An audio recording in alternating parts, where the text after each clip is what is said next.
Tapi saya mau kasih tahu bahwa kami hingga saat ini tidak meminta, tidak mendorong presiden untuk berkampanye ya. Tapi kalau tadi pertanyaannya Richard, apakah aturannya boleh atau enggak? Aturannya gubernur boleh punya program sebagus apapun, tapi kalau bupati, wali kota di bawahnya nggak mau ngejalanin, nggak jadi itu program. Dengan terdistribusi sebanyak itu kekuatan, maka kalau presiden kemudian misalkan dia mau mendukung salah satu, kita nggak bisa bilang serta-merta pasti curang, karena tadi terdistribusi. Dengar dari pembicaraan Cigres kan seperti Pak Prabowo itu luar biasa ya.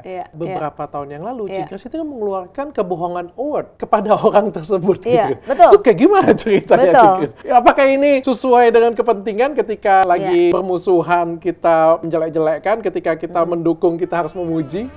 Cukup dengan tanya Dokter Richard. Hari ini aku belajar dengan Cigres. Halo Ci. Halo. Nyalek sekarang Ci. Nyalek. Nyalek di mana Ci? Nyalek di Jakarta Utara, Jakarta Barat, Kepulauan Seribu. Sama sih kayak yang lalu juga begitu. Oke. Kongsi Facai dulu Ci. Oh iya ya. Masih ngerayain nggak? Masih dong. Masih ya? Masih dong. Oke. Itu jadi kalau dulu kan waktu masih kecil menunggu dapat angpau ya. Sekarang? Sekarang nunggu ngumpul-ngumpulnya. Oke. Gitu. Bagi-bagi angpau. Bagi-bagi. Ke masyarakat atau ke keluarga? Ci? Keluarga. Kalau masyarakat nanti kita disemprit sama panwas. Boleh nggak sih masih? Nggak boleh. Dari dulu juga nggak boleh? Nggak boleh ngasih uang itu nanti disemprit sama panwas. Aslinya tidak boleh? Aslinya nggak boleh. Peraturannya nggak boleh? Nggak boleh. Tapi kan kita kan sama-sama tahu bahwa kalau misalnya kayak setiap kali pemilu itu ada Serangan namanya, fajar. Nah! Ya itu kan makanya diem-diem, kita nggak tahu orangnya bergeraknya gimana, ya kan? Oh, kalau aslinya nggak boleh? Aslinya nggak boleh. Kalau ketangkep itu? Bisa dilaporkan, diproses, nggak boleh. Bahkan jangankan ngasih ya, menjanjikan nih misalnya, kalau saya kepilih, semua di sini saya kasih apa, itu juga sebenarnya nggak boleh. Lah, kampanye kan kayak gitu? Iya nggak boleh, kecuali kalau kita menjanjikannya misalnya, kita janji akan memberantas korupsi, itu beda. Tapi misalnya saya janji semua di sini akan kita bawa liburan, nggak boleh. Nggak boleh? Nggak boleh. Oke. Bagi-bagi duit nggak boleh, serangan fajar jadi nggak boleh juga ya? Iya nggak boleh dokter. Oke, jadi kalian abis duit, ini caleg-caleg abis duit dari mana ya? Abis duitnya dari mana? Abis duitnya, ya mungkin kalau dia bener-bener orang yang nggak dikenal, kan namanya sosialisasi ya sebenarnya ya. Sosialisasi itu masyarakat tergantung nih kita datang kemana. Kalau masyarakat yang paling grassroots gitu ya, memang rata-rata mengharap kita membawa sesuatu. Gitu. Apakah itu sembako, apakah itu apalah. Dan bahkan kadang-kadang kalaupun kita nggak bawa apa-apa gitu ya, misalnya cuma bawa makanan atau cuma bawa kalender, kartu nama, itu pasti ntar mereka kayak celingkukan gitu, kayak nanya. Kebanyakan, bukan pasti ya, nggak generalisasi, tapi kebanyakan kayak mimiknya seperti mengharapkan sesuatu. Gitu. Iya, makanya sebenarnya nggak tahu siapa yang memulai sehingga masyarakat terbiasa seperti itu, sehingga kalau kita nggak bawa sesuatu, misalnya nggak bawa kaos atau nggak bawa apa-apa, itu mereka kayak menanti-nanti gitu. Jadi mungkin kalau orang yang nggak dikenal gitu ya, sama sekali dia akan menghabiskan harus biaya banyak untuk sosialisasi, mungkin karena takut kalah saing sama caleg lain yang mungkin akan datang dengan lebih banyak lagi yang dibawa gitu ya. Jadi kalau saya sih, kalau dari pemilu yang lalu, pemilih saya kebanyakan, karena kita juga terbatas banget ya, saya mix sih antara grassroots sama kelompok menengah. Tapi kalau yang saya temuin masyarakat udah terlalu banyak permintaan, misalkan kita belum datang aja udah ditanyain nanti ada uang transport nggak gitu. Oh, mereka sering minta juga? Bisa, seperti itu. Pernah tuh aku temuin seperti itu. Malah yang minta ketua RT-nya mewakili warga. Gitu, jadi wah kalau kayak gini nanti habis saya pergi terus ada orang lain datang, siapa yang bisa jamin gitu kan. Jadi biasanya kalau seperti itu kita enggak sih. Saya memilih untuk enggak, karena nggak tahu efeknya kalau kita misalnya pun kita upayakan supaya ada, apa jaminannya dia akan komit gitu kan. Gitu. Jadi kalau saya sih mix dengan dengan medsos gitu kan. Kebetulan juga kan selama ini karir saya juga udah di publik juga gitu kan. Jadi mungkin kalau saya startingnya nggak harus dari nol juga sih. Nggak dari nol banget ya. Nggak dari Tapi nol aku pengen banget. tanya nih, jujur nih Ci. Iya. Sampai sekarang sudah habis biaya berapa Ci? Sampai sekarang ini ya beberapa puluh mah ada. Puluh M enggak. Kalau puluhan M saya masa sih cuma puluhan juta? Saya mendingan deposito. Masa cuma puluhan juta Ci? Iya. Orang-orang kan sudah katanya kalau mau jadi anggota karena DPR. gini, karena Richard gini, itu kan kamu nanya yang saya keluarin kan. Kita kan punya teman ya, punya teman. Misalnya nih, saya ada program sampah ditukar sama sembako, gitu kan. Jadi sampah masyarakat kita kumpulin, kita kerjasama sama bank sampah, terus sebagai gantinya masyarakat bawa sampah, plastik, kita kasih sembako. Nah, saya tuh punya teman-teman yang memang mereka itu bergerak di sosial, karena keyakinannya mereka memang mau sosial supaya dapat pahala yang baik kepada dirinya, dan mereka nggak selalu punya energi dan channel untuk distribusi sampai masyarakat yang paling membutuhkan. Dan karena mereka tahu saya punya jaringan sampai bawah, gue titip lu aja deh. Gitu. Jadi lebih hemat. Jadi hemat. Jadi sama-sama untung. Mereka kan yang penting nyampe ke paling bawah. Dan saya kan nggak mungkin makanin berasnya teman-teman saya gitu kan. Nah, saya butuh beras untuk saya salurkan. Tapi kalau semuanya saya sendiri kan mahal. Nah, kebetulan nih, jadi ketemu klub, kita ketemu orang yang memang mau donasi gitu kan. Yang penting pokoknya nyampe bawah. Terserah dah pakai tangan siapa gitu kan. Oh sini, kalau saya punya channelnya gitu kan. Jadi saya bisa bergerak tanpa harus keluar dari saya sendiri gitu. Ada lagi kalau yang masih jalan dari pemilu sekarang sampai pemilu yang lalu sampai sekarang ya, kita juga bagi roti gitu ya. Bagi roti, saya punya ngumpulin teman-teman sekolah, ya pokoknya teman main yang kebetulan punya bisnis bakery. Ya kan, bisnis bakery ini kalau rotinya roti manis, dia itu kan masih bertahan 2-3 hari. Dan nggak semua laku terjual hari itu. Tapi buat dia sebagai toko, dia harus produksi. Dia harus yang sisa hari itu dia harus dispose. Ya enggak? Nah, kita kan kalau beli roti sehari 2 hari di meja juga masih kita makan, asal roti manis ya, jangan roti mayones gitu kan. Jadi dengan begitu, oper ke saya aja gitu kan.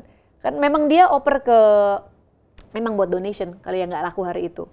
Kita langsung distribusi di hari besoknya, asal roti manis itu tahan 2-3 hari. Jadi saya nggak keluar sendiri kan. Nah, sekaligus dia memang dia harus dispose. Berarti memang bisa kampanye semua itu. Kampanye itu sebenarnya adalah kreativitas sih. Kreativitas. Iya, nggak semua harus kita keluar sendiri gitu kan. Terus ada lagi misalkan kita karena harus bawa sesuatu ya, orang mengharap sesuatu. Saya kan punya teman-teman yang seumuran yang punya anak-anak kecil. Dan anak-anak kecil teman-temanku itu sering beli mainannya belum sampai rusak, anaknya udah bosen. Jadi sini mainan-mainannya sini. Anak kan gue itu. Di rumah daripada penuh, sini oper ke saya. Terus nanti saya bersihin, saya kemas yang bagus, dipitain lagi gitu kan. Terus sembari jalan bikin kuis-kuisan lah buat kuis berhadiah. Kita pakai jadi hadiahnya mainan itu. Gitu. Jadi nggak keluar kan? Sembari teman-teman juga seneng karena rumahnya bisa lebih kosong, declutter. Jadi menyalurkan apa yang bisa memberikan kepada orang yang siap untuk menerima, gitu. Seperti itu ya. Jadi banyak cara, Dr. Richard. Jadi nggak mesti semuanya itu harus kita keluarin sendiri, in my experience. Iya. Ci, aku pengen belajar dengan Cici, aku tertarik banget dan aku menantikan hari ini sebenarnya pengen belajar dengan Cici. Aduh, aku takut loh kalau dia ngomong gitu. Pengen belajar politik. Catatannya panjang tuh. Ci, ini kan kemarin ada presiden, kan kita sudah sama-sama tahu lah ya, bahwa Ci Grace kan PSI kan dari awal mendukung Jokowi. Bahkan Bapak Jokowi itu, slogan PSI itu adalah Jokowisme, katanya seperti itu ya, artinya mendukung penuh Pak Jokowi. Ada beberapa yang pengen kutanyain sih sebenarnya. Ya kalau bisa tanya dengan Pak Jokowi, pasti pengen tanya dengan Pak Jokowi ya. Tapi hari ini pertanyaannya dengan Jokowisme dulu ya. Kan Pak Jokowi kemarin bilang, katanya boleh loh seorang presiden itu berkampanye, mempromosikan salah satu capres. Pertanyaan saya itu, emang boleh ya, Ci? Berdasarkan undang-undangnya, boleh. Bahkan di sebelum-sebelumnya juga misalkan ketika Pak Jokowi dari periode 1 ke periode kedua Kan dia dari incumbent maju 1 periode lagi boleh. Ketika itu kan mempromosikan, mengkampanyekan diri sendiri, berkampanye untuk diri sendiri. Tapi menurut saya itu konteksnya berbeda ya. Nah, atau ketika eranya Pak SBY, beliau juga punya partai, Partai Demokrat, atau Ibu Mega juga punya partai, Partai PDIP ketika menjabat, kan mempromosikan partainya. Tapi bukan presiden. Mempromosikan setelah dari Ibu Mega ke Pak SBY ya. Dari Pak SBY. Kebetulan saya cukup hidup di zaman Pak Soeharto, saya sudah lahir. Oh, sudah Habis lahir. itu saya cuma Soekarno doang saya kagak lahir. Ya. Tapi saya tidak pernah ketemu ada presiden yang ketika menjabat, ini koreksi saya kalau saya salah ya, mempromosikan atau berusaha mengkampanyekan presiden selanjutnya. Mungkin kalau dari Pak SBY ke Pak Jokowi kan memang nggak ada calonnya Demokrat ya habis itu kan. Oke. Nah, jadi kita mungkin tidak punya memori langsung yang dekat referensinya. Ibu Mega? Dari Ibu Mega waktu itu berkontestasi ya. Setelah dia, abis itu kan dia berkontestasi sama Pak SBY. Oke. Ya kan? Jadi mempromosikan diri sendiri ya. Pasti ada promosi diri sendiri kan, beliau incumbent. Berarti nggak ada kan, secara umum tidak ada presiden yang lain mempromosikan calon presiden yang lain sebelumnya. Mempromosikan diri sendiri? Ya kalau mempromosikan diri sendiri kan wajar. Mempromosikan diri sendiri wajar, tapi mempromosikan orang lain nggak wajar. Iya dong. Nah ini kan kita balik lagi ke aturan, boleh atau tidak mengkampanyekan capres ya nggak? Baik itu diri sendiri atau orang lain, itu kan nggak didetilkan begitu kan? Secara aturan boleh. Atau gini deh, kita lihat mungkin kalau di Indonesia itu kan sejarah demokrasinya memang belum terlalu panjang ya nggak? Kita kan presiden baru 7, ini baru mau ke-8. Mungkin kalau kita lihat di negara yang sejarah demokrasinya lebih panjang, misalnya Amerika, Obama misalnya, ketika dia selesai 2 periode, kemudian next itu ada Hillary dan Donald Trump, dia mempromosikan Hillary secara aktif.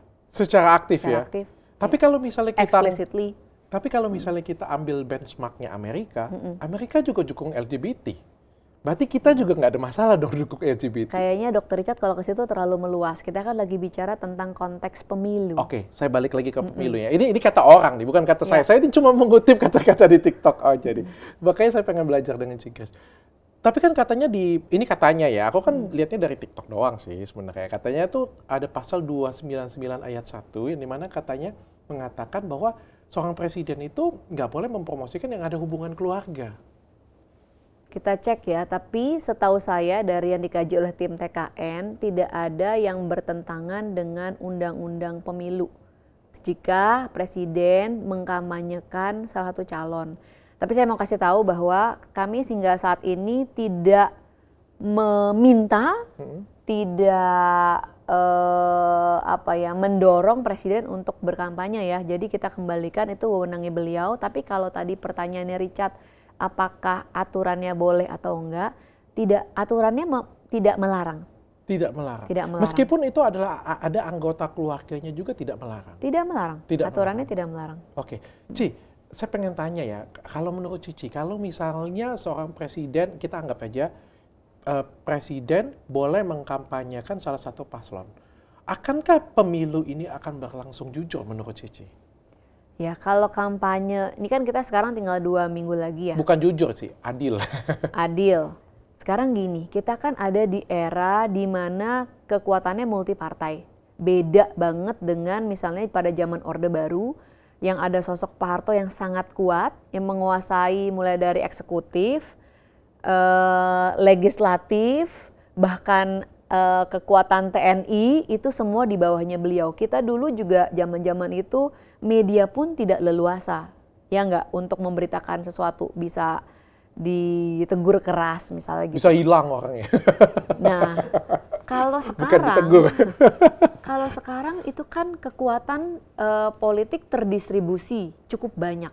Kita lihat partai pemenang pemilu hari ini ada PDIP, keduanya ada Gerindra gitu kan, 2 kekuatan yang sangat besar. Kemudian ada partai-partai lain, ada Golkar, Nasdem, Demokrat dan sebagainya. Dan ini semua kalau sekarang terdistribusi menjadi 3 paslon yang merupakan artinya ada distribusi kekuatan ke 3 kubu ini gitu kan. Jadi tidak serta-merta kalau dikatakan nanti nggak adil dong. Sekarang menteri di kabinet yang paling banyak menteri PDIP. Kepala daerah yang paling banyak kepala daerah PDIP. Mereka semua itu adalah kekuatan-kekuatan, dan kalau kita bicara dalam konteks desentralisasi ya hari ini, dengan sistem kita decentralize itu jauh berbeda dengan era Soeharto dulu.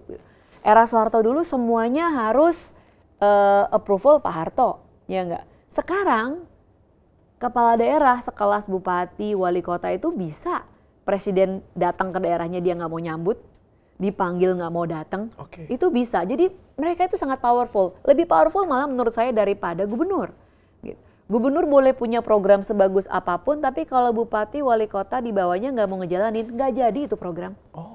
Gitu. Jadi dengan terdistribusi sebanyak itu kekuatan, maka kalau presiden kemudian misalnya dengan memang secara legalitas tidak melanggar, misalkan dia mau mendukung salah satu, kita nggak bisa bilang serta-merta pasti curang karena tadi terdistribusi. Udah gitu nih, yang namanya KPUD, Bawaslu itu kan banyak diisi oleh organ-organ atau orang-orang yang tadinya misalnya dia tergabung dalam organisasi kepemudaan yang punya afiliasi sama partai juga gitu kan. Jadi partai-partai apalagi partai besar ya itu kaki tangannya di mana-mana gitu. Ada di pemerintahan, di eksekutif, ada juga di penyelenggara pemilu, ada juga di di mana-mana lah representasinya gitu. Jadi menurut saya sih nggak semudah itu untuk menjadikan kalau misalnya presiden mau mendukung salah satu, maka yang lain yang di bawah tuh akan otomatis mendukung yang seperti presiden dukung. Tidak seperti itu. Karena sistem kita sekarang udah jauh berbeda. Sudah ada sistem ya. Iya, kekuatan itu terdistribusi. Jadi kalau dari yang saya tangkap dari Cici tadi, ada kemungkinan berarti dengan Bapak Presiden Jokowi menyatakan dukungannya kepada salah satu paslon, mungkin yang diambil hanya suaranya saja atau orang yang percaya dengan beliau, tapi secara sistem beliau nggak bisa kotak-katik banyak atau tidak bisa kotak-katik karena terlalu banyak yang terlibat dan terlalu banyak orang-orang yang memimpin dan memantau. Iya, dan jangan lupa ada medsos sekarang, ya kan? Kemarin ini kan sempat viral tuh beberapa kali ada misalnya bupati dari partai tertentu ya, kepala daerah dari partai bukan 02 gitu. Ntar dicek aja yang mana. Di mana dia ngumpulin ASN kemudian mengarahkan. Atau ketika ASN-nya nggak seneng nih diarahin. Kan ASN juga orang loh, ya kan? Dan dia punya perasaan juga kan. Dia rekam gitu kan. Jadi sebenarnya sangat bahaya sih di hari-hari ini kalau main dengan cara seperti itu. Karena misalkan pun kepala daerahnya nggak mengarahkan, yang di bawah nggak suka. Belum tentu kita mau ikut juga. Belum tentu kita mau ikut, dan dia akan ngomong ke siapanya, kayak mungkin pas dia lagi menggerutu ada yang ngerekam gitu kan. Kayak kemarin kan bocornya seperti itu. Jadi terlalu riskan sih gitu untuk mengarahkan model gitu, nggak efektif juga. Di zaman sekarang cara seperti itu mungkin nggak begitu efektif lagi ya. Bukan, nih beda banget. Ada resikonya. Ada resikonya, kayak tadi bocor-bocor kan waktu kejadian. Ada yang bikin surat ini kan, surat komitmen. Nggak taunya suratnya ada yang moto. Viral, ya kan? Kan ada tuh surat yang viral. Bedanya kalau dulu nggak ada media sosial, nggak segede seperti sekarang. Iya, sekarang lebih susah lah. Dan juga kalau kayak yang tadi Richard bilang, mau serangan fajar, money politik gitu kan. Dulu mungkin lebih gampang ya. Sekarang kalau lagi bergerilya dengan cara seperti itu, lalu ada yang nggak suka karena ngakalin. Kan ini ada 18 partai nih, ada pendukung dari 3 calon, ada di mana-mana dia rekam, kan bukannya jadi jelek namanya, padahal mungkin yang melakukan itu mungkin relawan. Paslonnya nggak tahu, tapi kan ikut jelek namanya. Jadi backfire ya. Jadi backfire. Tapi ini Bapak Jokowi dukungnya memang dukung Pak Prabowo Gibran. Ya, kalau saya melihat Pak Jokowi itu punya concern keberlanjutan. Dan saya nggak tahu nih kalau Richard ya, tapi kalau saya sih karena kebetulan selama ini saya di PSI jadi banyak jalan-jalan keliling ya, ketemu orang-orang banyak ke berbagai provinsi. Saya sih melihat memang pembangunan yang Pak Jokowi buat itu kerasa banget bedanya. ya kan butuh political will ya untuk ngerjain sesuatu. Jadi sayang banget kalau kita nggak melanjutkan gitu kan. Dan yang punya komitmen keberlanjutan itu saat ini ya hanya Pak Prabowo dan Mas Gibran. Untuk melanjutkan, explicitly itu kan, dia ngomong melanjutkan, menyempurnakan, dan percepatan. Ci, itu sebagai partai yang masih anak-anak muda ya. Kalau saya kan dengar PSI itu kan anak muda gitu ya. Gue sudah tua. Jadi nggak tua lah. Jadi nggak diajak gabung. Oh kode. Tolong habis ini siapin. Tapi aku pengen tanya ya, kan kita kan anak muda ini kan kritis ya. Anak muda ini kan anti lah membawa perubahan yang besar ya. Tapi ada sedikit pertanyaan yang menggelitik diri saya sih terutama. Dengan, ini aku disclaimer dulu ya. Aku menyukai Pak Prabowo. Aku milih Pak Prabowo waktu kemarin kontestasi dengan Bapak Jokowi. Aku pilih Pak Prabowo 2 kali. Oh begitu. Bahkan ketika sekarang ditanya aku pilih siapa, aku akan bilang aku pilih Prabowo. Ketika pada waktu itu pasangannya sebelum Gibran. Tapi kalau ditanya, aku menyukai Gibran nggak? Aku sangat menyukai Gibran karena dia anak muda, perwakilan anak muda, dan aku pasti seneng dong kalau ada muda ada di situ. Tapi permasalahan sedikit ada yang menggangguku adalah masuknya Gibran dengan cara MK. Dan saya pikir ini juga kita nggak usah debatin karena sudah keluar juga, itu kan melanggar etis di MK-nya sendiri dan sudah digoreng kemana-mana juga. Tapi kan kita sebagai anak muda nih, kita sebagai pemilih, saya sebagai pemilih nih, Cigres sebagai politikus nih, kita melihat seperti itu dan kita anak muda, sama-sama anak muda nih melihat kok ada kompromi.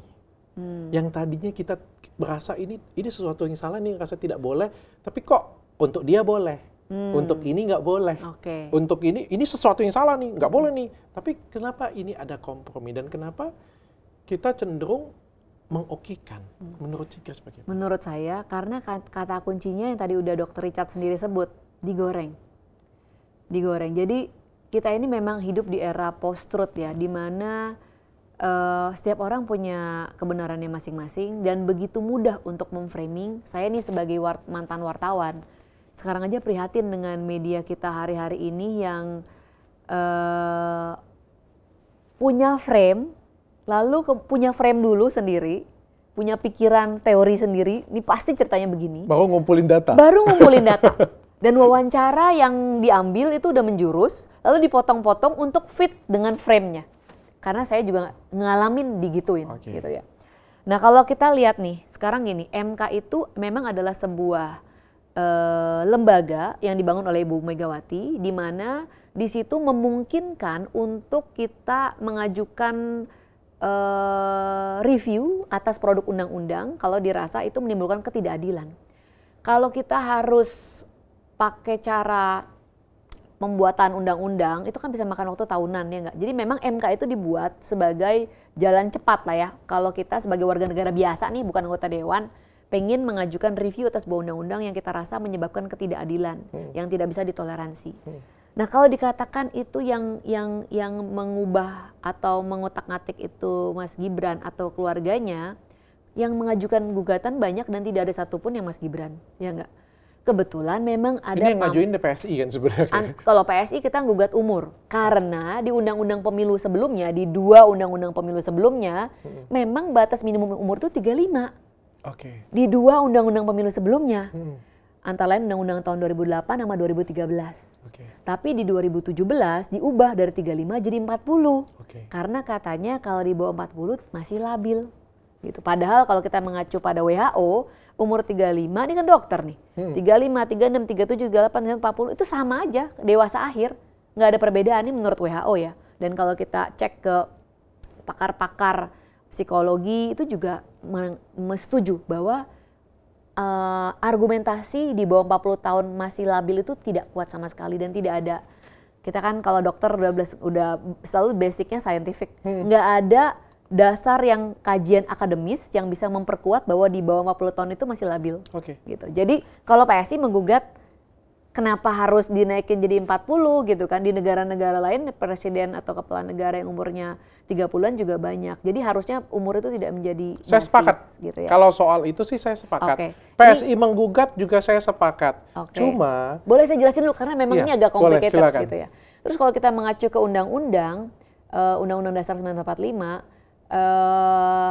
nggak ada urusan soal umur memang. Di situ hanya dikatakan menjadi capres atau cawapres itu adalah harus WNI dan tidak pernah berkhianat pada negara. That's it. Gitu. Nah, tadi saya bilang MK itu memang lembaga dibentuk untuk menggugat undang-undang kalau dirasa ada ketidakadilan, di mana di situ adalah keputusannya kolektif kolegial.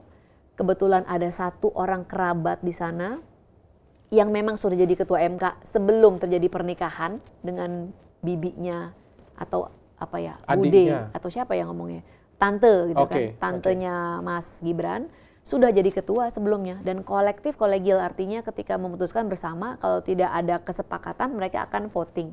Dan votingnya waktu itu juga beda-beda tipis ya, jadi memang ada perbedaan opini. Kalau dikatakan, kan etiknya itu menurut MK-MK ada di,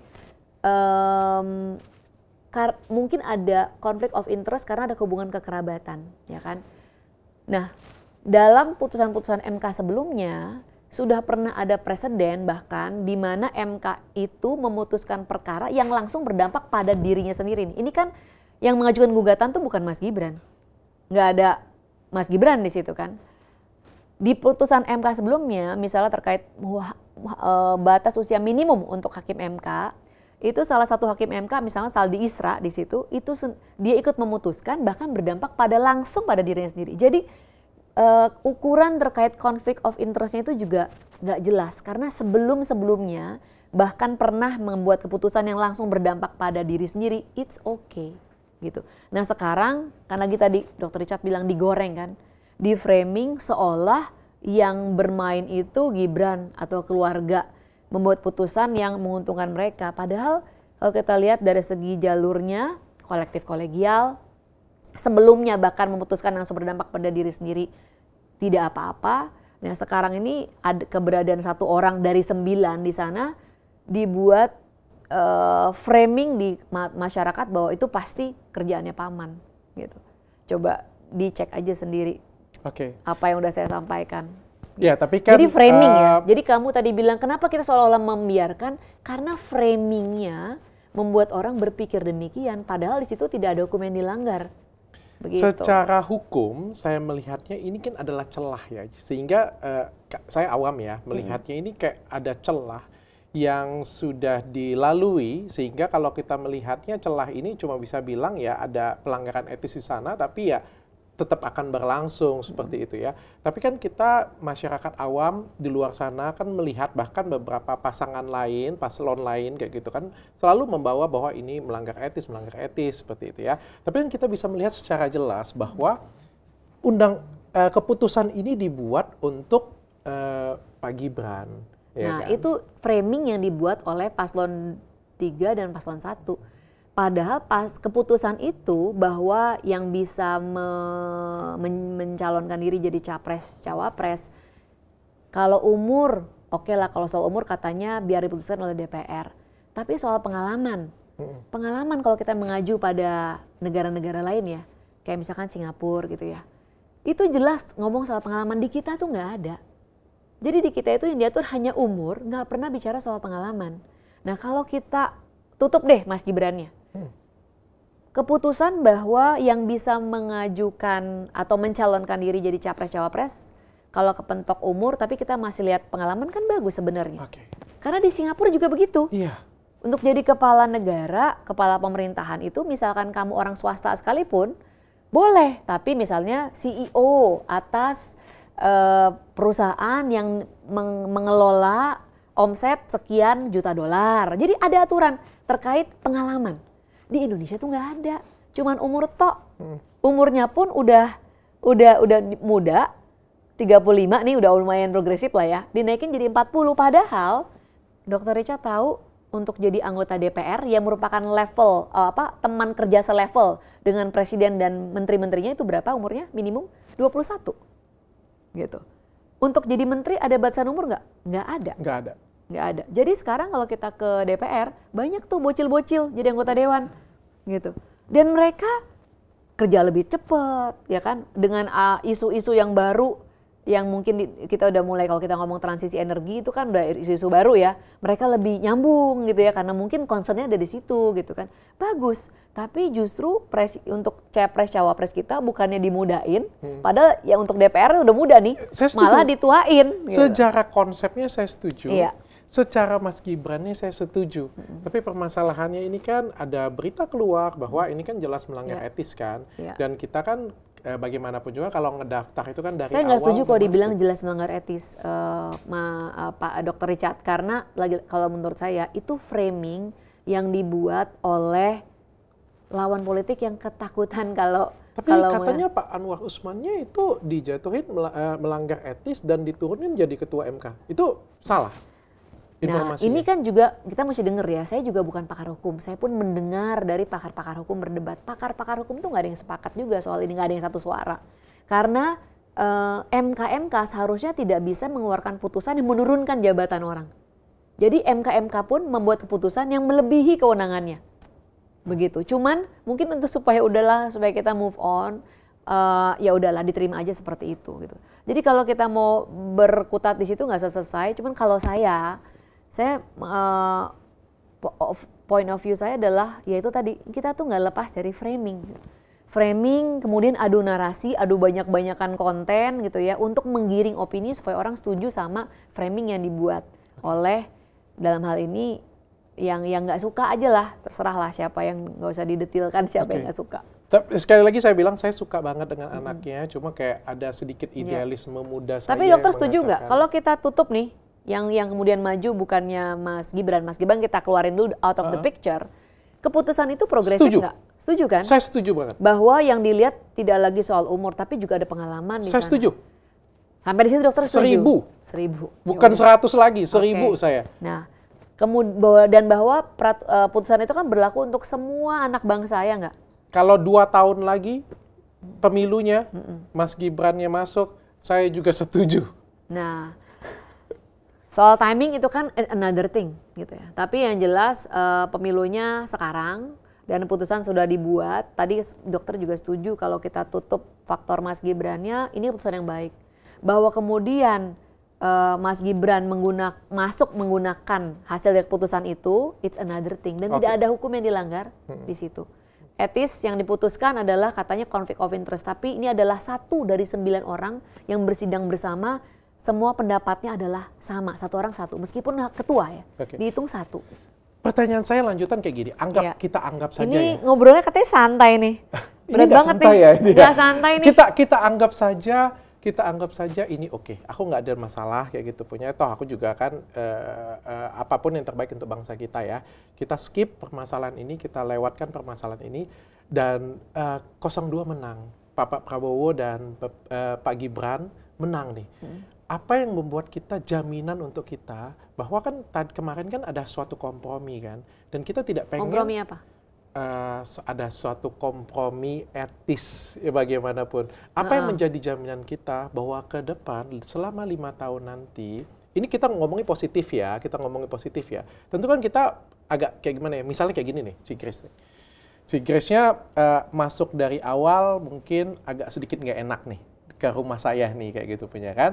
Terus Cigres mau tinggal 5 tahun di sini. Tentu kan pertanyaan saya, apa sih yang menjadi jaminan untuk saya supaya Cigres tinggal di sini, saya tetap nyaman, saya tetap enak, nggak ganggu kayak gitu punya, atau sopan santunnya tetap dijaga dan tidak terjadi lagi bahwa teman yang lain seperti itu, ada kasus-kasus yang lain seperti itu. Kita positif nih, saya sudah terima bagaimanapun Cigres sudah menang, sudah boleh tinggal di sini kayak gitu kan. Cuma bagaimana caranya coba ke depan, Cigres nggak bawa teman, nggak bawa apa, melakukan hal yang malah atau ditiru oleh beberapa rekan-rekan yang lain karena melihat kemarin seperti itu.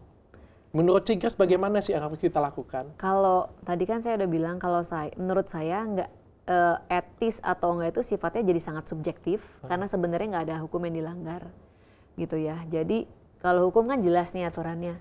Kalau etis atau enggak kan tergantung. Kalau kamu diuntungkan mungkin kamu happy. Kalau kamu dirugikan marah-marah gitu kan. Kalau kita lihat misalnya PDIP berapa kali bilang, oh ya kalau Mas Gibran jadi wakilnya Pak Ganjar oke juga nih.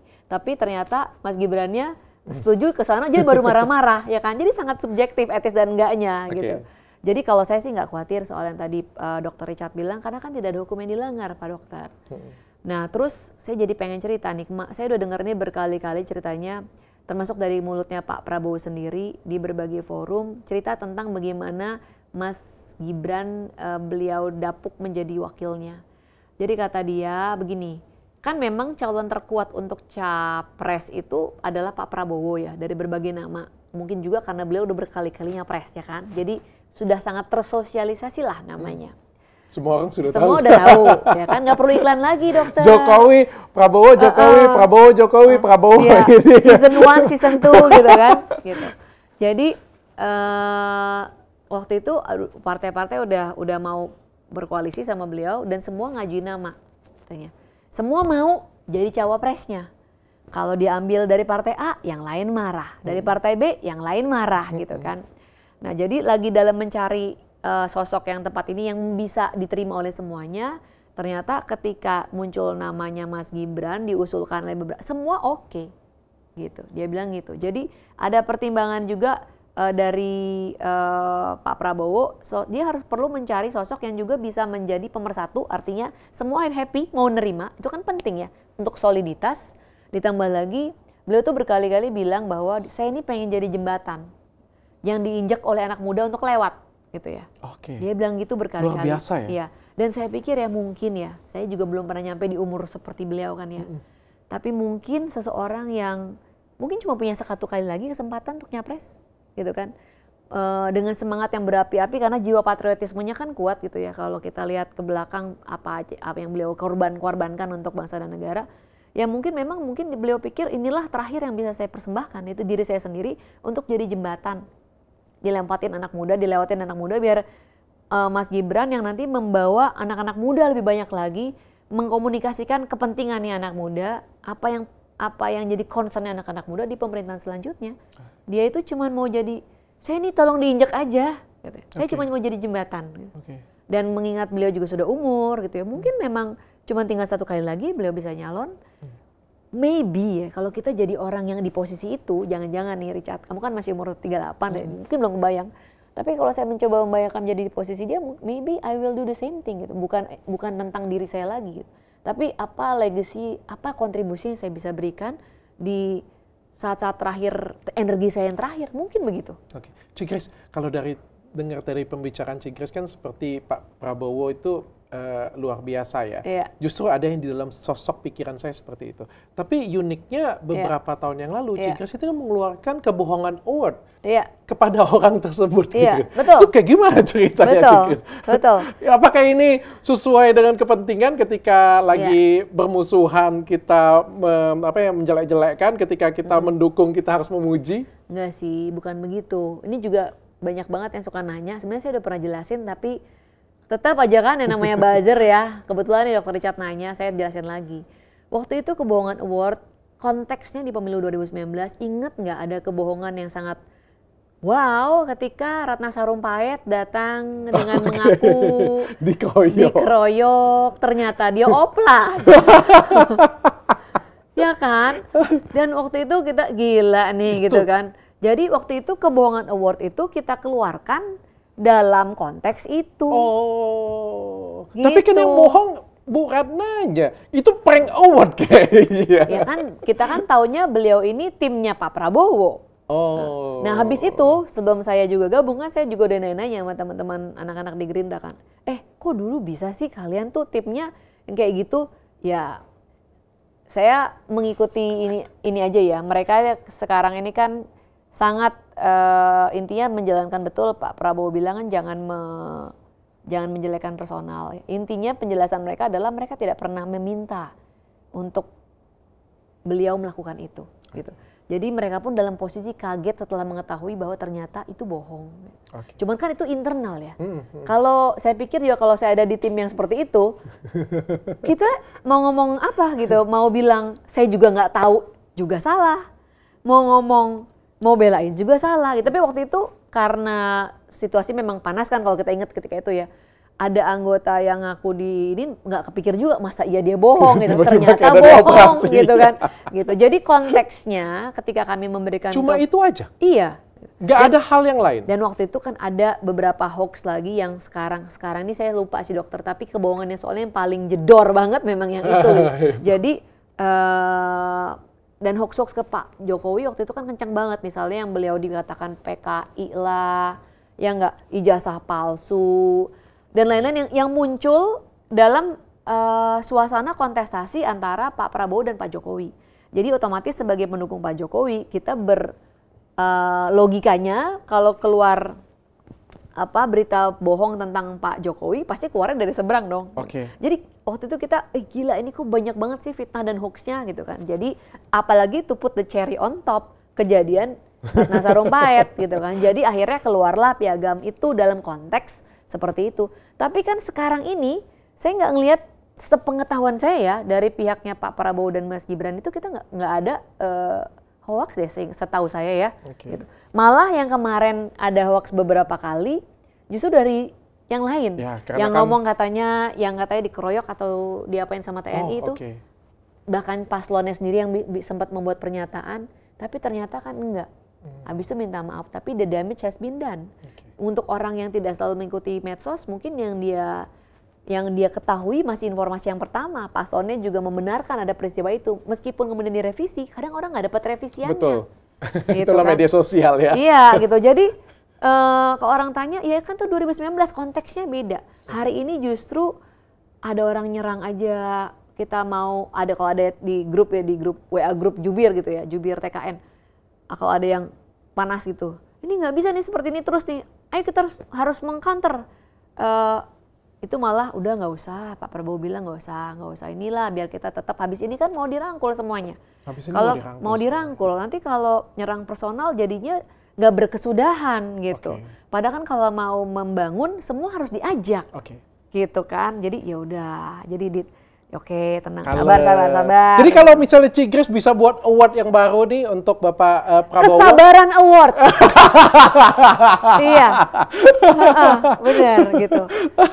Ya kan, ya saya juga terus belajar berproses lah ya, Dokter Richard. Orangnya sabar banget ya? Enggak, saya juga, ya orangnya sabar dan tetap gini nih. Beliau itu saya melihatnya, orangnya apa adanya. Kalau dia kaget, dia kaget. Kalau dia happy, dia joget gitu ya. Kalau dia kayak kemarin itu, dia itu antara yang kemarin dapat nilai. Ini kemarin saya baru ikut acara. Baru ikut acara di mana beliau ngomong lagi tuh, Pak Prabowo ngomong, saya nih dulu sering berrival gitu sama Pak Jokowi karena kontestasi capres. Tapi coba deh di play ulang katanya debat-debat kita yang sebelumnya. Kita tetap respecting each other gitu. Sekalipun mungkin tim ses masing-masing pengennya, Pak kasih pertanyaan ini, Pak kasih pertanyaan, tapi enggak, mereka respecting each other gitu. Jadi nggak pernah tuh kasih nilai yang kayak begitu-begituan kan. Terus Pak Prabowo bilang, saya ini udah pernah sekolah di luar negeri di beberapa negara, beliau sebutin.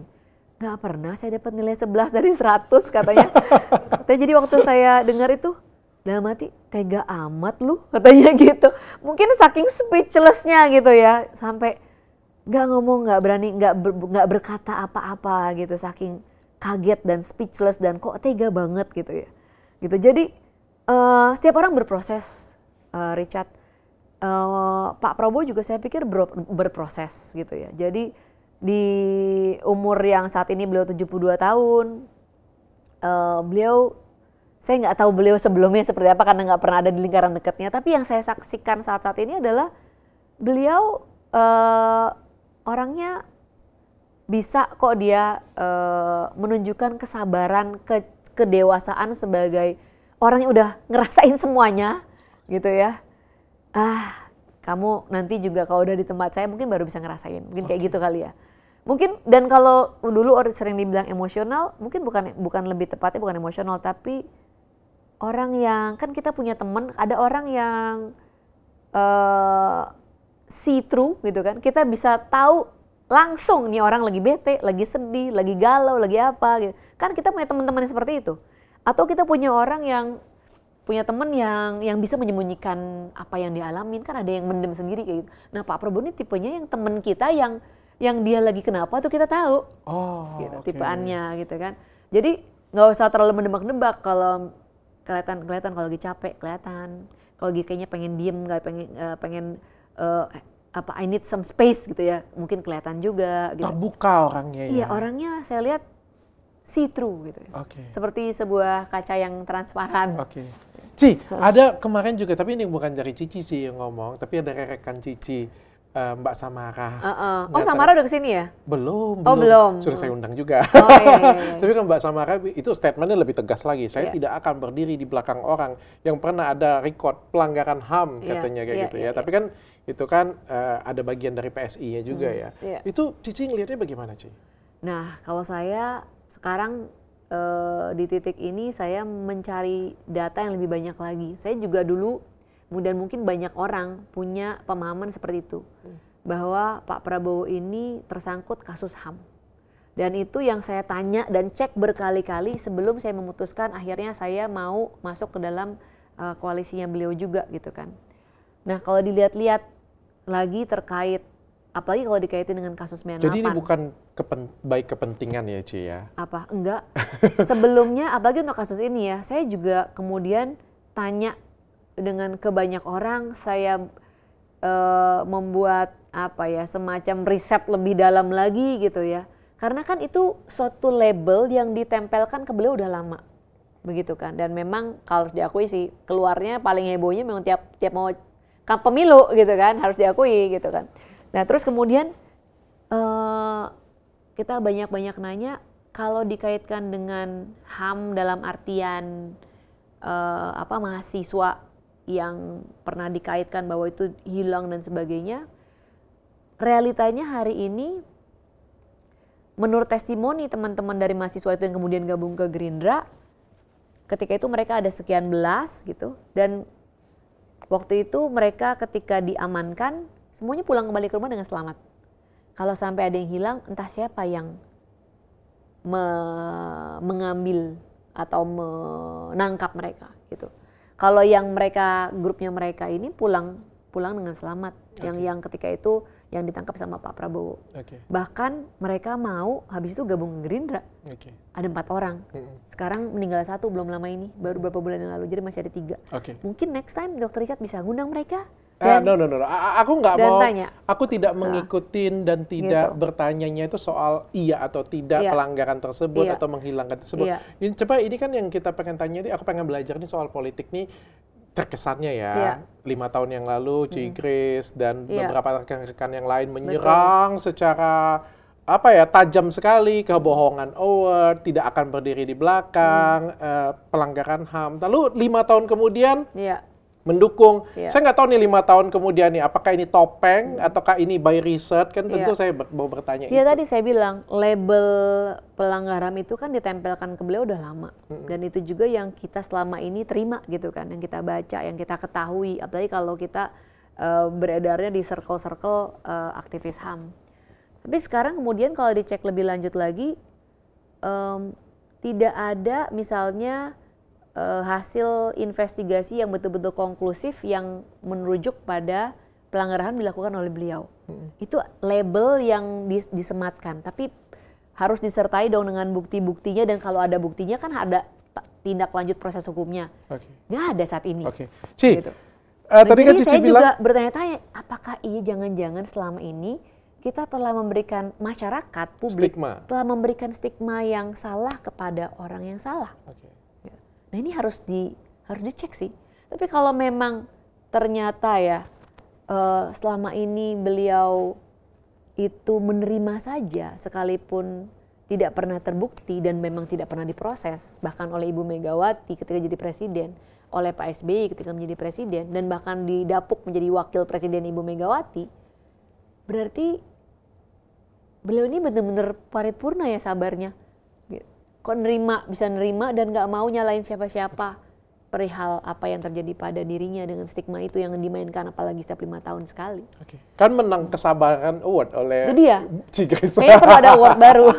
Kesabaran award ya. Grace, tapi ini kalau misalnya bagaimanapun juga kontestasi ini kan saling bergesekan. Sikut-sikutan satu sama lain ya. Bukan hanya paslonnya saja ini, tapi di bawahnya pengikutnya juga, garis kerasnya dan juga masyarakat juga. Tapi ini lebih mending daripada mungkin 2019 kemarin ya. Nah, kalau ternyata Pak Prabowo menang dan Pak Gibran menang. Akankah Pak Prabowo dan Gibran menggandeng semuanya, termasuk yang sikut-sikut, termasuk yang senggol-senggol, termasuk yang cakar-cakaran, yang termasuk yang sudah pernah mencakar Bang Gibran gitu? Kayaknya sih iya ya, Dr. Richard. Soalnya beliau ketika bilang nanti kita mau rangkul semua rekonsiliasi, dia nggak bilang kecuali gitu kan. Terms and conditions apply. Dan ketika dia ngomong gitu, kalau kita dengar lagi cerita-cerita sambungannya, ini kan fragmen, cerita-cerita yang terfragmen-fragmen ya dalam berbagai peristiwa, karena kita ikut acara ini, dengar ini, deket acara ini, beliau jadi ceritanya kita kayak puzzle itu makin lengkap gitu ya. Beliau itu terlebih dahulu karena tersentuh hatinya ketika Pak Jokowi katanya, dia bilang, ini kalau saya nggak salah ingat ya, semoga cerita saya nggak salah detailnya.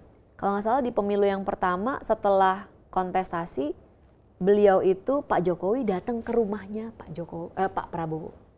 Iya, untuk langsung rekonsiliasi gitu. Gitu. Jadi padahal kata Pak Prabowo gini, kalau ini bener ya kata-katanya, dia bilang, padahal kan orang Indonesia itu kalau menang tuh suka mentang-mentang gitu kan.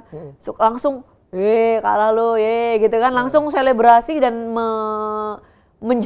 mendorong sejauh-jauhnya yang kalah gitu kan, gitu kan, suka gitu. Nah ini tapi Pak Jokowi langsung datang ke rumah beliau, ke rumah pribadi, kediaman, setelah menang di kontestasi yang pertama.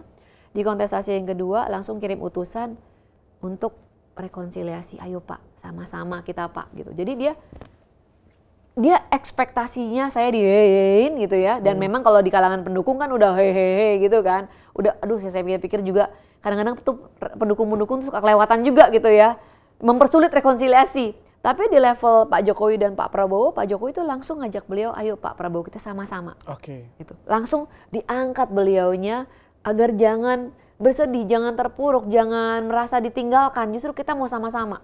Jadi sekarang karena beliau pernah ngerasain perasaan itu, dia juga sekarang semangatnya nanti habis ini, ayo kita rekonsiliasi, karena dia pernah ngerasain 2 kali gitu kan, mengalami kekalahan yang hampir tipis itu kan. Tahu banget rasanya ya kan? Gimana kayak so close gitu kan. Kalau kita real survey-nya jauh kan udah siap mental ya enggak?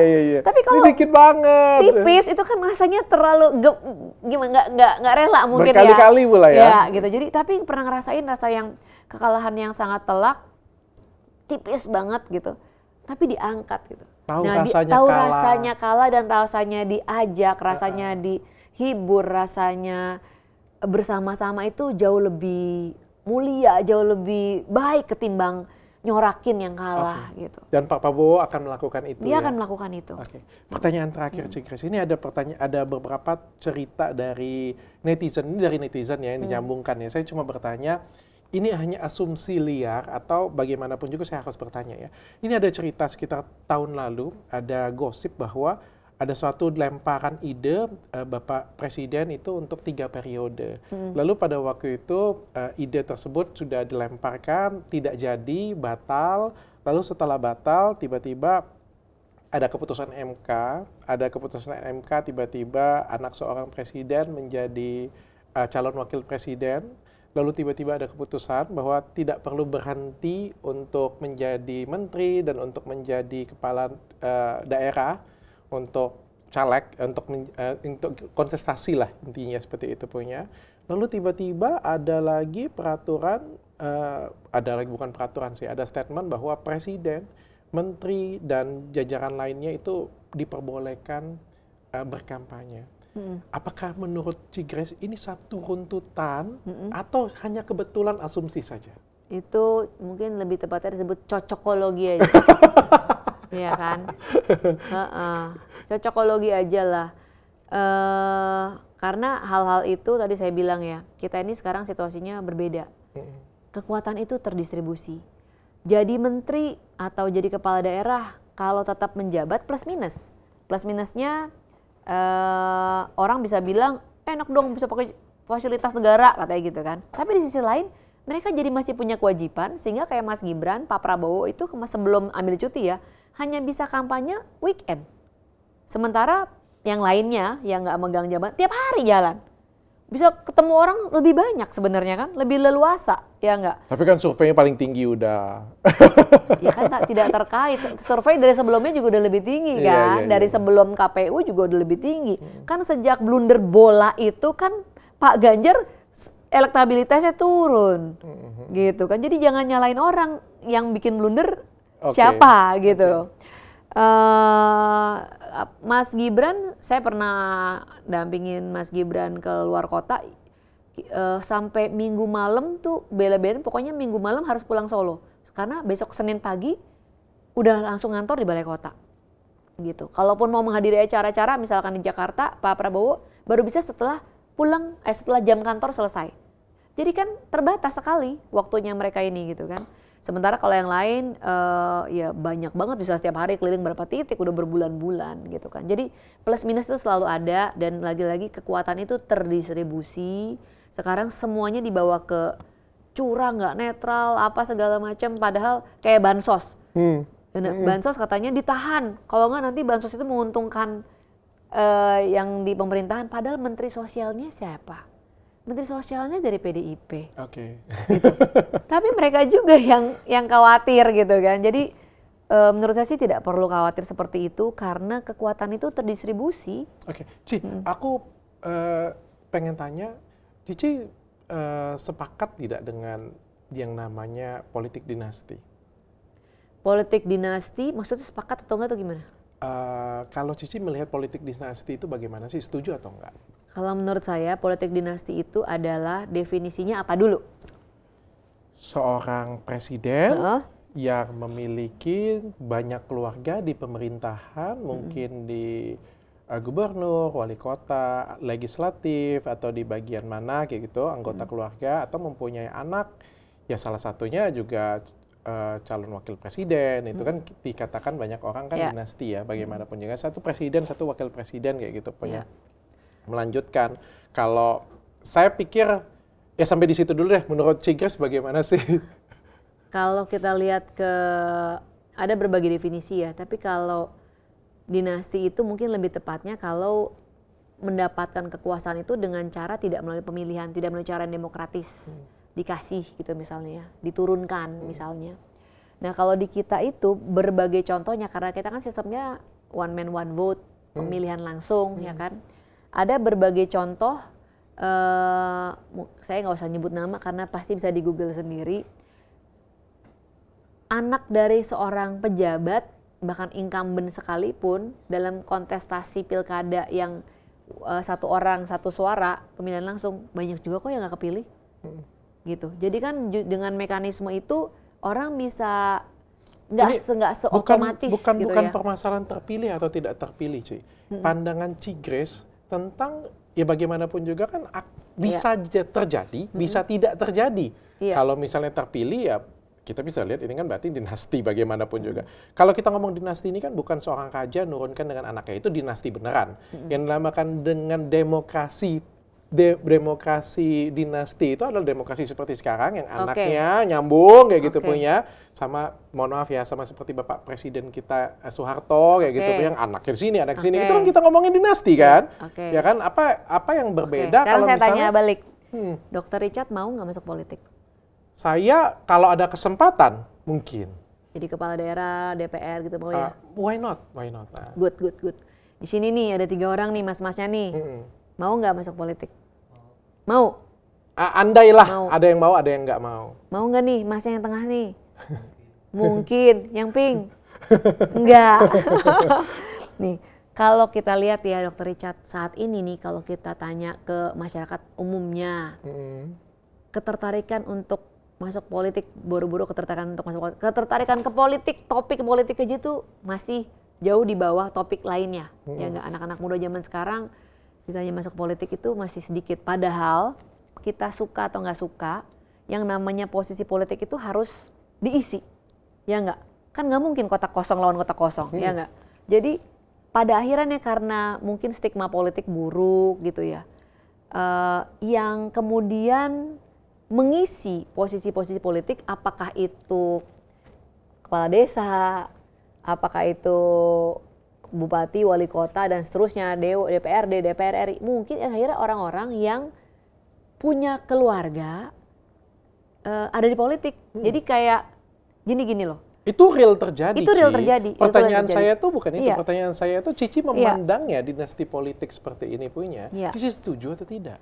Menurut, jangan ngomong setuju atau enggak dong.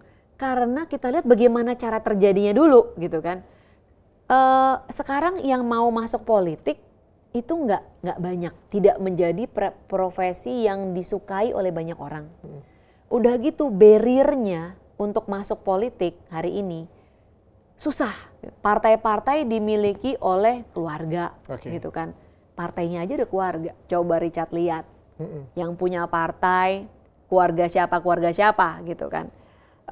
Dan kemudian untuk masuk menjadi menjadi caleg aja, mungkin yang diutamain adalah keluarga dulu. Coba lihat deh versi keluarga atau kerabat. Coba lihat versi muda dari partai-partai itu, kan suka ada versi muda versi mudanya gitu kan. Saya setuju. Ya. Bahkan di partai ini pun keluarga, partai ini pun keluarga, bahkan yang di daerah saya sekalipun ya, kita ngomong seperti itu ya. Ini yang nomor 1, nomor 2, nomor 3 ini keluarganya si ini, keluarganya si ini, keluarganya si ini. Kalau saya ditanya sebagai anak muda, saya sangat tidak setuju itu. Andai kata suatu hari saya punya kekuasaan lebih, tapi siapalah Richard Lee ini kan. Kalau misalnya suatu hari saya punya kekuasaan lebih, saya pasti tidak menginginkan itu. Karena menurut saya kalau misalnya ada keluarga di sana, pasti sangat akan kepentingan. Pertanyaan saya balikin lagi, pertanyaan intinya. Dinasti politik, Cigres setuju atau tidak setuju? Kalau setuju, setuju yang bagian mana? Kalau tidak setuju bagian yang jika apa? Kalau kekuasaan dalam artian kekuasaan yang hanya terpusat kepada orang-orang yang memiliki hubungan kekeluargaan dan kekerabatan, tentu punya potensi yang nggak baik. Itu dulu ya. Tentu punya potensi yang nggak baik. Nah, untuk itu kita nih sebagai masyarakat, kalau nggak mau terjadi seperti itu, makanya kitanya nih harus juga care dengan politik dan justru harus mendorong sebanyak-banyaknya orang baik masuk dalam politik supaya tidak terjadi brain drain. Karena kalau terjadi brain drain, stoknya limited, supply-nya sedikit, sementara demand-nya terus diisi. Tapi kalau Cici ngomong seperti itu, nggak limited juga. Buktinya paslon itu ada 3. Pilihan paslon ada 3. Kan paslon itu kan bukan cuma paslon. Jabatan politik itu DPR RI, DPRD, jabatan DPD, yang lain juga sampai kepala desa juga. Iya, saya pikir kan ada banyak pilihan lain. Banyak, semua itu adalah jabatan yang harus diisi. Nah, kita ini sebagai orang yang kalau memang punya concern demikian, kita harus pastikan bahwa kita mendorong sebanyak-banyaknya orang atau kita sendiri mengisi. Karena kalau enggak, karena tadi kekurangan stok juga, akhirnya, dan juga nggak ada yang care ya, makanya selama ini kalau nggak udah lewat nih masa pemilu, udah di orang-orang lupa lagi kembali ke kehidupan, nggak ada yang ngomentarin misalnya, ini kenapa partai ini hanya dikuasai sebuah keluarga ya? Kok bisa partai itu misalnya sangat tertutup dan kalau bukan keluarga nggak bisa pegang kepemimpinannya. Kan itu hal-hal seperti ini juga harus dikritisi. Karena tadi definisinya adalah kalau itu terpusat pada keluarga atau kerabat tertentu dan menutup akses untuk orang lain. Nah, tapi kita harapkan ke depan, makanya semoga semakin banyak anak-anak muda yang masuk gitu kan, yang masih punya idealisme. Dan kemudian kita jaga sama-sama melalui pilar-pilar media juga, netizennya juga. Siapa tahu Dr. Richard kalau masuk kan bersuara di dalam yang tidak punya afiliasi dengan siapa-siapa, kayak orang kayak kita tadi kan, saya juga nggak punya afiliasi sama siapa-siapa. Semoga bisa menjadi penyeimbang karena hari-hari ini karena orang yang mau dikit sih dok, harus di saya tuh nyari caleg susah loh dok. Oh iya? Yes. Oke. Nyari caleg susah. Waktu di pemilu yang lalu, makanya kenapa PSI nggak tembus juga, karena calegnya cuma 3.000 orang. Gitu. Caleg kita udah kasih gratis aja, nggak mau. Saya mendingan, katanya, saya mendingan di tempatnya yang udah pasti di partai yang besar dong, katanya gitu kan. Misalnya gitu. Jadi mencari caleg itu pengalaman saya, mencari caleg juga nggak gampang. Yang kita udah bikin seleksi yang bagus gitu ya, tapi yang daftar itu is not the cream of the crop. Oh oke. Gitu. Gak semuanya berkualitas ya. Iya gitu. Nah makanya kemana orang-orang berkualitas yang ada di ruangan ini? Gitu kan. Juga sih gitu. belum kenalan dengan saya. Jangan cuma protes doang, tapi kalian-kalian yang suka protes ini harus masuk. Para cream of the crop ini harus masuk ke 5 tahun lagi ya. Bener ya? Ya 5 tahun lagi ya. Dicatat ya. Bener ya? Deal ya? Tapi Beneran jawab ya? dulu nih, politik dinasti jadi setuju atau nggak setuju? Politik dinasti, tadi saya udah bilang definisinya apa. Setuju atau tidak setuju? Tidak setuju. Oke, terima kasih. Terima kasih. Cukup dengan tanya, tanya dokter Richard.